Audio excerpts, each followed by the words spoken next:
卷隐瞒着特效音，是完全不给我们二创的机会呀！男主疑似钱包丢了，穷的叮当响音。没钱，这反派经典的结的笑。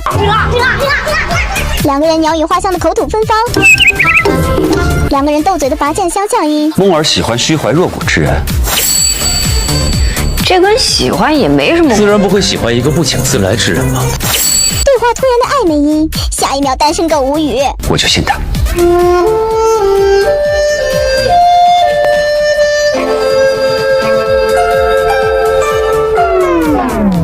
真像是后期剪辑会员马上到期，恨不得把所有 VIP 特效用光的样子。书卷你还是太超前了。